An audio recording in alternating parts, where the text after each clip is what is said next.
हमारे साथ बात करने के लिए science and technology standing committee के चेयरमैन जयराम रमेश हैं। सर, आज कमेटी ने रिपोर्ट दी है, क्या खास रिकमेंडेशन? मेरे सहयोगी सांसद अश्विनी वैष्णव के साथ आज हमारी चेयरमैन साहब से भेंट हुई है।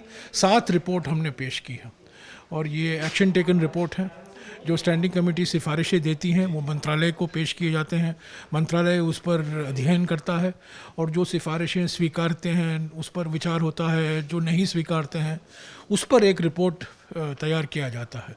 तो उसी संदर्भ में आज 7 रिपोर्ट पेश किए हैं हमने और मैंने एक बार फिर और मेरे साथी ने भी एक बार फिर चेयरमैन साहब से गुजारिश की है कि ये जो महामारी के समय हम मिल नहीं पाते हैं, कोरम नहीं हो पाता है मीटिंगों में, तो ये ऑनलाइन वर्चुअल मीटिंग की अनुमति दें। चेयरमैन साहब ने कहा है कि वो स्पीकर साहब से एक बार फिर बात करेंगे और इस पर विचार करेंगे। तो कमेटी की कुछ अगर रिकमेंडेशंस के बारे में खास बताना चाहें, 7 रिपोर्ट्स हैं तो कुछ खास। ये खास तौर से ये जो बजट के बारे में हमने अध्ययन किया था, विश्लेषण किया था, उस पर सिफारिशें दी थी और मजबूत करने के लिए मंत्रालयों को, और जो कार्यक्रम है, जो परियोजनाएं हैं, उसको और शक्ति के साथ उसका क्रियान्वयन कैसे हो, उस संदर्भ में ये सिफारिशें हैं। पर मोटे तौर से मैं कह सकता हूँ कि ज़्यादातर जो सिफारिश हमने की है वो मंत्रालय ने स्वीकारा है।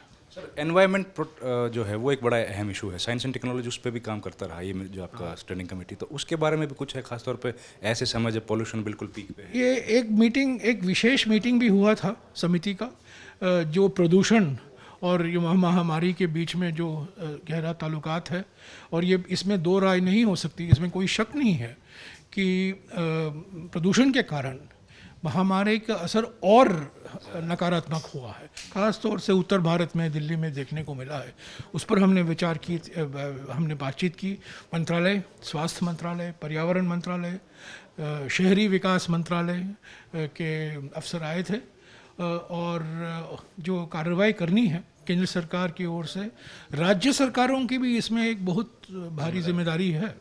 तो कैसे हम एक होकर एक सामूहिक रणनीति बनाए।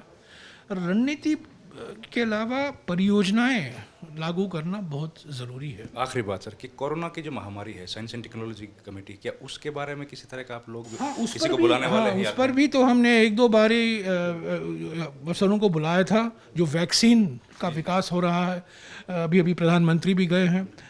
5 ऐसे कंपनियां हैं हमारे देश में जो वैक्सीन का विकास हो रहा है। उम्मीद करते हैं कि अगले 2-3 महीने में ये जो ट्रायल होता है, ये वैक्सीन की ट्रायल ख़त्म होगी। आप लोग उनसे बात करने वाले हैं सर? हाँ, हमारी मंत्रालय, हमारे जो साइंस एंड टेक्नोलॉजी, ख़ास तौर से डिपार्टमेंट ऑफ बायोटेक्नोलॉजी के अफसर आए थे और उन्होंने कहा था कि हमारे देश में 3 ऐसे कंपनियां हैं और जो काफ़ी आगे बढ़ चुके हैं, काफ़ी एडवांस स्टेज में हैं, बढ़ चुके हैं। हम उम्मीद करते हैं कि ये वैक्सीन हमारे देश में लागू हो सकता है। थैंक यू सर, बात करने के लिए धन्यवाद। Thank you sir. ये थे chairman standing committee science and technology Jairam Ramesh, जिन्होंने आज ही 7 रिपोर्ट्स स्टैंडिंग कमेटी की चेयरमैन को सौंपी हैं।